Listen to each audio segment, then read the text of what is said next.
Greetings, ladies and gentlefish, and welcome to this review of the Panzer IV Schmolterm, Tier 6 German premium medium tank. So, yeah, I usually start off these videos with a bit of historical background, but there isn't actually that much to say about this.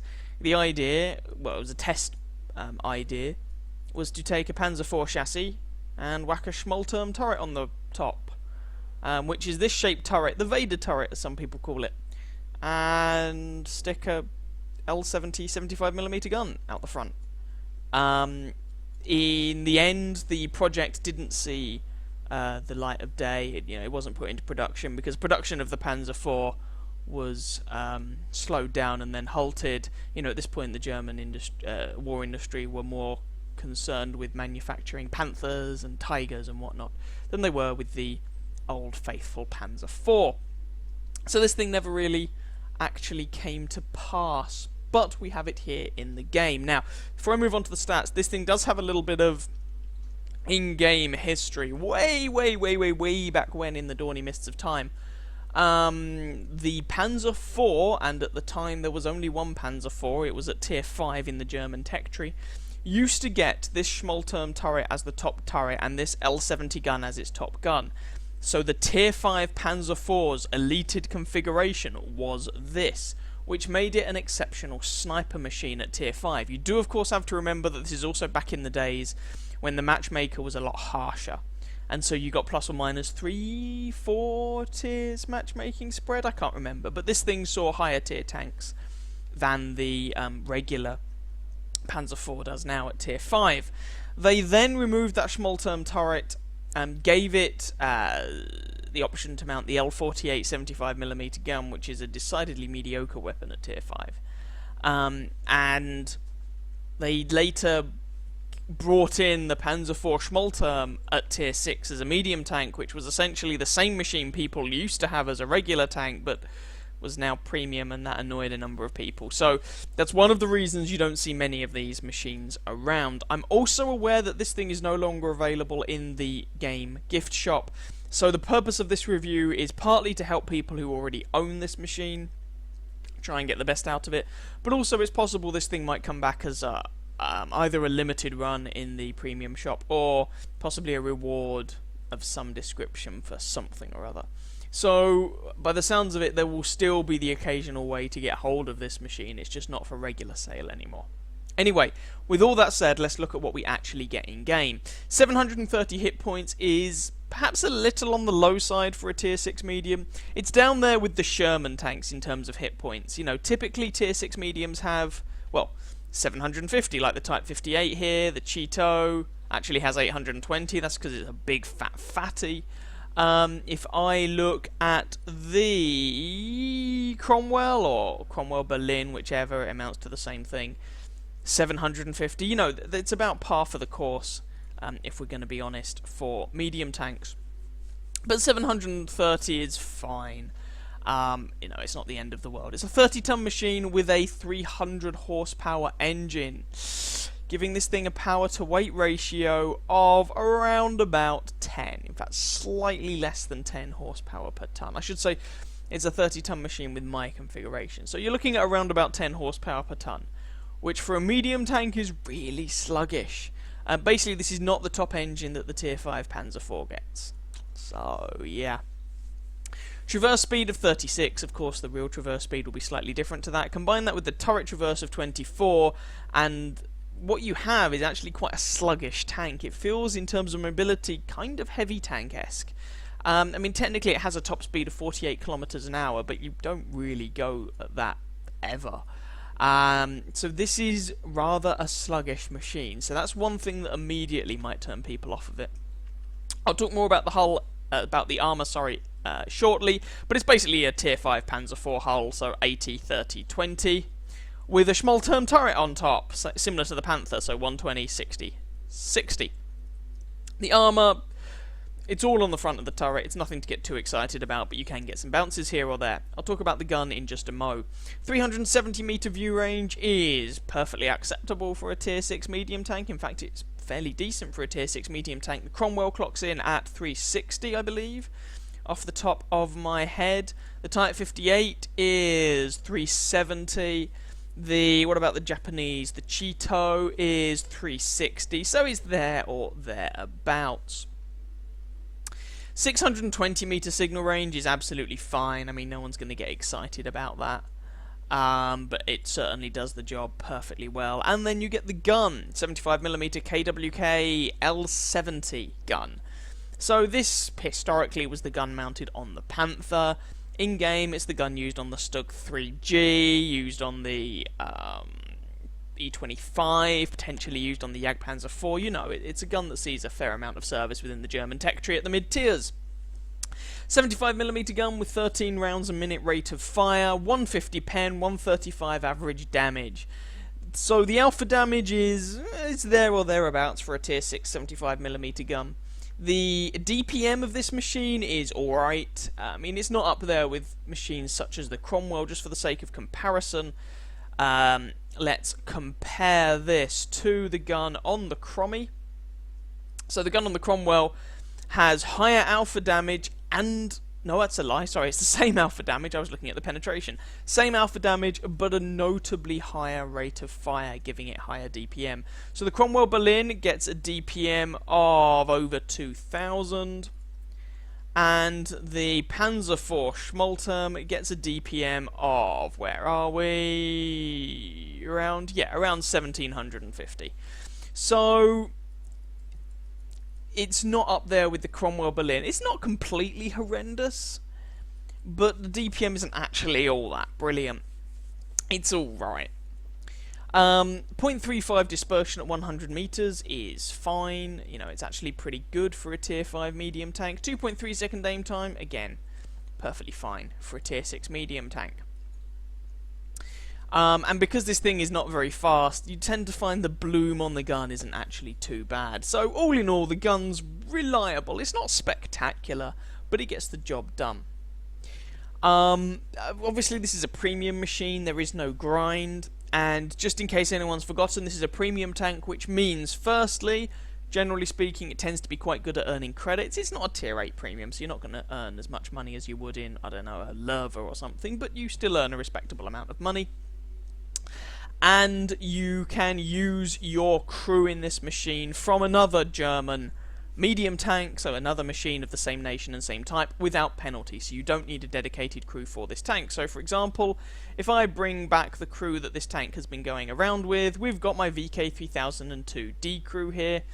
They will swan around in this thing with no penalty to their crew skills, because this is a premium tank. And so that means that these guys can use all their skills and whatnot without penalty, and basically it means you can train up that crew that bit faster. So that's the benefit of it being a premium tank. Anyway, getting back to the nitty gritty. Crew skills, equipment, consumables, all of that jazz. What have we got? Well, the gun I find perfectly decent. I've got 5 rounds of HE. That's probably a bit too much. You could cut back on that because you can burn through a lot of the AP rounds on this tank, because you tend to use it at range. 5 rounds of APCR in case you really need it. I mean, it's what, 200 average pen with APCR? 194, close enough. And 50 rounds of armor piercing. You could probably switch out some of the HE for a few more rounds of one of the other ammo types, but I'll leave that up to you. I've got your regular consumables. I haven't noticed any particular problems with fire on this thing, so I guess you could swap out the manual fire extinguisher for chocolate if you really wanted to, but I doubt anyone's going to bother that much. And of course you could take the large versions of each of those bits of equipment. One thing that's worth pointing out, you might want to take one of the fuel options. It would make the machine a bit faster. It would also improve its slightly dodgy turret traverse speed. Equipment. I have vents, rammer. Third equipment slot is kind of up to you. I mean, most of these bits of equipment are a little bit lackluster. You could go for an enhanced gun laying drive, but I don't really recommend it. Tier 6 machine German, so you can't take a vertical stabilizer. I would recommend for that third equipment slot taking either binos or coated optics. 370 meter view range at tier 6 is actually not bad, so take your pick between those. To be honest, but I would go for... I mean, I usually run it with binos. If I run it with binos, then yeah, I'm well above the view range cap. If I were to run it instead with coated optics. I would be up close to the view range cap. I wouldn't quite hit it, but I'd be close to. But you would have that view range all the time. And especially if you've got situational awareness and or recon on your commander, then you might think that's a viable option, especially if you're running chocolate. But that's up to you. Crew skills, I'm not going to talk about because you should be using a crew from another German medium tank, and so you'll have whatever crew skills those crew have. So I'm not going to talk about the crew skills for this machine. If you're training a crew specifically for this tank, you're doing it wrong, basically. So that's all of that dealt with. Is there anything else I wanted to say in the garage? Is worth mentioning, now that I think of it, the gun depression on this tank is actually not bad. It's 8 degrees everywhere, all around, literally. There's no region where it's not 8 degrees. And that influences how you end up wanting to play this tank. You tend to want to keep yourself hull down as much as you can because that's where your armor is. Shoot people at fairly long range. And use that gun depression as much as possible. To go hull down and all of that jazz. So that's kind of the play style of the machine. So let's go and have a look at the armor scheme, critical modules, and some gameplay. So let's have a quick look at where various modules are and whatnot. This is looking at the tank from the front. You have the driver sitting in the hull here.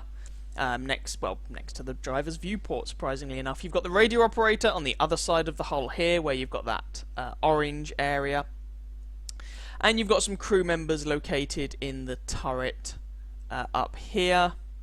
Engine, fuel tank at the back, not a huge surprise. Rear of the hull, so shots here are going to make you very sad. And of course, conversely, that means shots here are going to make you very sad. Ammo rack, by the look of it, is down here in the hull. Not sure about an ammo rack in the turret. Can't see one. Oh, is that an ammo rack? No, it doesn't look like it. And from the other side, it's a very, very similar story. And from above, nothing of particular note. You know, it's a 5-man crew, so you've got 3 in the turret and 2 in the hull. So let's have a talk about the armor profile on this machine then. The hull, it's a Panzer IV hull. Specifically the Panzer IV, is it the Panzer IV-H? Whatever the Tier 5 Panzer IV is. So you're looking at 80mm on the front, where you've got these red sections here, 30 at the sides, and 20 at the rear. So sides and rear is HE penetration territory, and even from the front you've got this big slab of sort of 60 odd millimeters of armor here, and there's a vision port and all that. So the hull is not particularly well armored. As for the turret, well, the rear is 60, the side is 60. So, you're probably not going to get penetrated by HE, but it shouldn't be difficult to penetrate you with AP. The armour of this tank is really on the front of the turret. I mean, it's the Panzer IVS, it's the Panzer IV Schmalturm, so what you're getting is that Schmalturm turret. That's kind of the point. And here you have 120mm of armour. The sloping on it isn't that great. But 120mm, if you can go hull down and use a bit of your gun depression, you've got 8 degrees of gun depression all round, so that's not too shabby. If you can go hull down and use a bit of your gun depression, the turret armor's actually not too bad. Gun mantler, well, I mean, you've got some section 670 effective armor there. I mean, the hell, that's because you've got this weird conical shaped gun mantlet. So the gun mantlet can be pretty good, but it's not enormous. These side sections, although they're thinner than the front of the turret, they're sloped back at such an angle that, you know, stuff's going to bounce if it hits you there.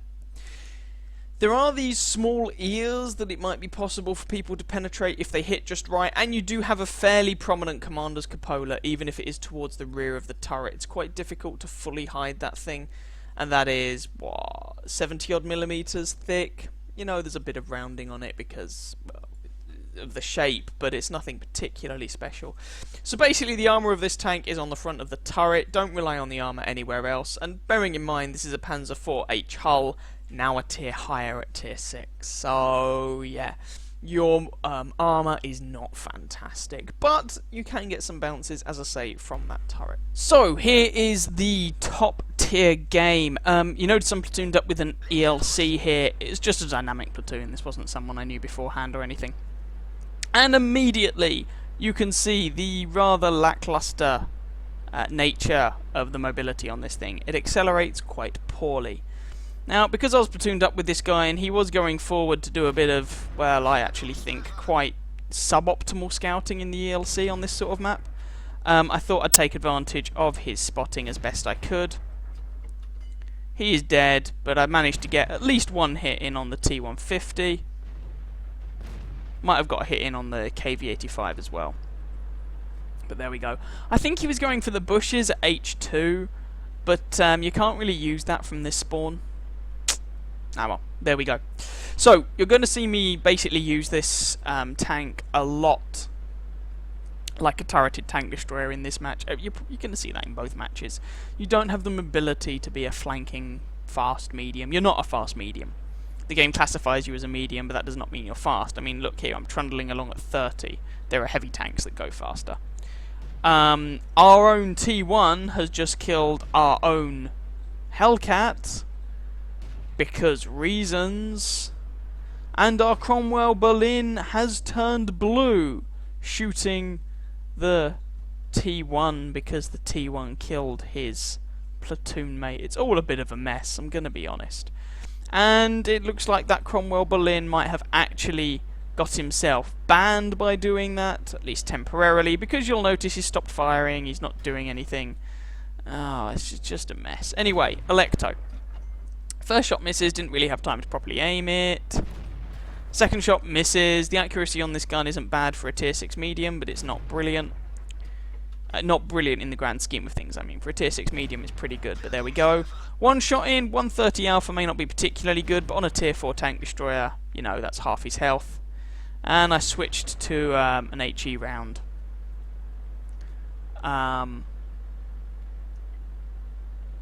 In order to try and get a bit more damage, but not sure if I hit or not. So, basically, that whole T1 heavy Hellcat Cromwell thing put us 3 tanks down before anything really started. Which, yeah, is suboptimal. I also find it vaguely amusing the Hellcat who died thinks the guy's an M6. He's not, he's a T1. I mean, I know they look quite similar, but it helps if you can distinguish. So we put one shot there into the Chinukai, and these guys are just rushing across the map now, coming to assault our base. Enemy Cheeto, very soft target, just working that guy over, but I am slightly concerned about the T150 and Co, who are approaching our actual base. Scoreline is 4-5, despite basically us actually starting this game 3 tanks down to all intents and purposes. The scoreline is, as I say, actually fairly even. T1 heavy, yeah, there's a Hellcat and myself really giving this guy a headache. There we go, there's kill number 1. And there's a rather optimistic Churchill. Well, let's teach him a lesson about optimism then, I guess, shall we? Oh, that shot missed. Very sad. You're seeing the gun performance here. It's not bad. I mean, it's not an absolutely fantastic gun, but it's pretty decent. Certainly on a tier 6 medium. Oh, there we go. He's dead. There's a Hellcat who is not behind a building. Nah, that one missed. So, who is likely to be in the cap circle? It looks like it's going to be that T150. So, going to try and see if we can do something about that. Binos up. Can we spot anyone? No, that's a little bit sad. Okay, well we have a bunch of... Oh, no, there we go. Someone spotted the T150, so let's try and take advantage of that. Going for the lower plate, but it bounces. I might actually be able to shoot the side of the turret from this angle. That's another bounce. Oh, we do actually pick up the kill in the end, though, so fair enough. KV-85, put a shot into him. T-34-85, put a shot into him. And, like, really, this is where you want to be with the Panzer IVS. I mean, you could argue it's where you want to be with pretty much any tank, but it's where you want to be with the Panzer IVS, not relying on your mobility or your armour, just letting the gun do its thing. And you do have some armour to use, as I mentioned. You've got the front of your turret is pretty good, providing mainly you can hide the commander's hatch, so you want to be using your gun depression where possible. But really this tank is about the gun. And it's not a bad gun. Although I'm failing miserably to penetrate this hull-down KV-85. He's in a kind of awkward position. One thing you might have noticed is because I'm taking lots of shots at relatively long range, I'm actually burning through the ammo at quite an alarming rate of knots. Having said that, there's only 2 of them left at this venture. Their assault on our base has failed. The Cheeto, who is heading back to defend his base, and this KV-85. But as it is, our team ends up capping this out. That shot bounces. Our team ends up capping this out, so there's 2 of them left alive, which actually is kind of annoying because it deprives everyone on our team of experience that we could have had by killing them all. But there we go. Them's the breaks. It was still a fairly good showing from the Panzer IVS, so let's go and have a look at those results. So despite the fact that we were deprived some experience because the enemy team, sorry, our friendly team capped the base, that was still enough for first class mastery, fire for effect, and a high caliber medal. Finished second on our team by experience, first by damage, 2,047 damage done, 2 kills and 870 base experience. We fired 36 shots, of which only half actually did damage, roughly. And that's because most of the shots we were taking were at long range. I mean, you can see damage done, 2,047, the vast majority of which, all but about 150, was from a distance of more than 300 meters. So all of those shots, bar about 1, was from 300 meters or more. 707 assistance damage into the bargain, 1 enemy tank spotted, 8 damaged, 2 wrecked, 4 base defense points, just under a kilometer travelled. But you can see the ammunition is cheap and cheerful. Our ammo resupply costs were only 3,700 credits.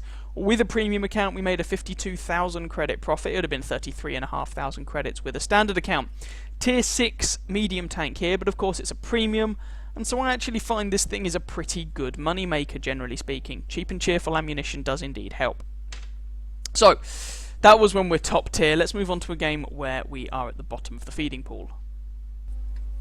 So here we go. As promised, this is a tier 8 game, and if you actually look at the rundown, there's about half of the tanks on each team are tier 8, so it's very tier 8, if that makes sense. We're here on... Christ, what's the name of the map? Fjords, of course. And,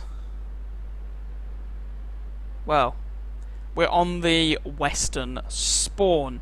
So I'm going to go up toward the more open field in sort of B6, you know, around that region, on the basis that I do not want to get into close range fisticuffs fights with this tank. Certainly not in this matchmaking. You can get some bounces from the front of the turret, as I mentioned, when you're top tier, but when you're bottom tier, you know, those Centurions, KV-4, whatever, they're not going to have too much difficulty defeating my 120mm of not that well sloped frontal turret armor. Anyway, again, we're going to be trying to play supporting fire here. And don't mind me in the chat, I'm having a conversation with our 110 about rum. He asks, classic or white? To which my answer is yes. So, usually on this map you get people from the enemy spawn have gone up the 0 line and turn up around B7. So I'm keeping a watch out. I was keeping a watch out over there. Plonk some supporting fire over in that general direction. Our Spar Panzer's moving up there to spot some things. There's a Chaffee. Can I get a shot on this guy? Well, I can if he moves out a bit more. There we go. Centurion. Actually missed that shot, which is annoying. Switch to the T-71. It's a dangerous tank. He's effectively top tier, tier 7 light tank, tier 8 game. And I can easily damage him. So, put some shots into him. There's also the SU-100Y. Not 100Y, the SU-100M1, but I don't have a good shot on him. And there's that Centurion again. We lose our Jagdtiger 88, which is a little unfortunate. But that's life. Still keeping an eye out over there because I'm rather nervous about the Centurions. They are, of course, platooned. And the Chaffee. Chaffee's easy for me to damage, so... You know, as long as the Centurion doesn't lose himself as ablative armour, of course. And the Centurion, I can relatively easily damage that guy's hull, as long as I can hit the target. That was a bit of a mistake there, switching my aim to the Chaffee. I should probably have concentrated on the Centurions, but there we go. C'est la vie. There's also that SU-100M1, but he turns around, so his frontal armour is pointing toward me, which makes it a bit awkward. Big flat side of a Centurion, though. I'm not going to miss that in a month of Sundays. Well, you'd like to think I wouldn't anyway. Can't really shoot the Centurion now, though, but I can shoot that Churchill. Having said that, I do get spotted, which is a little unfortunate. Having a couple of shots here at the last known location of that Churchill, and then moving. It's just myself and this Sparpanzer 1C between the remaining Centurion and our artillery. But that guy is only on 480 odd health. I do get spotted though, which is a little unfortunate. And actually the Spice Panzer manages to kill him. So the scoreline is 10-4. The only guy left from the flank that I was shooting up is that Churchill one. Why is there a Churchill in this game? Who did he platoon up with? Oh, a Chaffee. Well, there we go, c'est la vie. So, Churchill is probably still over there. The T-32 has been spotted heading toward our base. There's also a Jagdtiger 88, who, like an utter champ, is camping at H9. Word to the wise, if you're in a well-armoured tank destroyer, and you are literally as far back on the map as you can possibly be, when you're top tier, you are doing it very, very wrong. Anyway, their T-32 nails our Hellcat, which is a little unfortunate, and I'm hoping I can get some flanking shots onto this guy, but the Spice Panzer once again does the business and polishes him off. So, Jagdtiger, SU, Churchill. We know where the Jagdtiger is. We know where the Churchill was. And I wouldn't be surprised if the SU was also down toward their cap.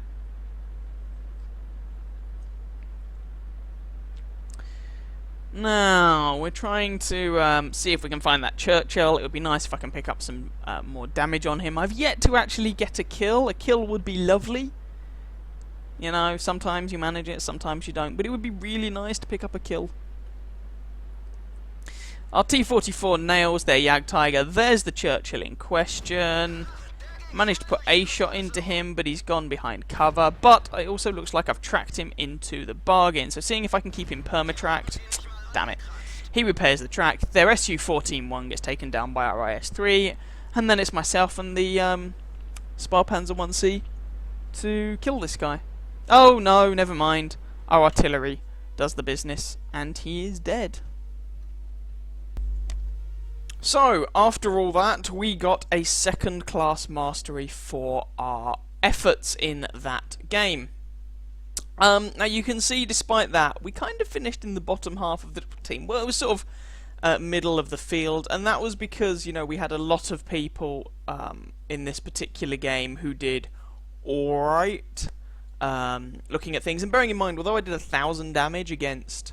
often against higher tier opponents, there was also a bit of damage against some lower tier opponents, and you know, I wasn't necessarily always spotting for myself, stuff like that. But even so, second class mastery in a tier 8 game, so bottom tier, and did more damage than we have health, so there's nothing to be sniffed at.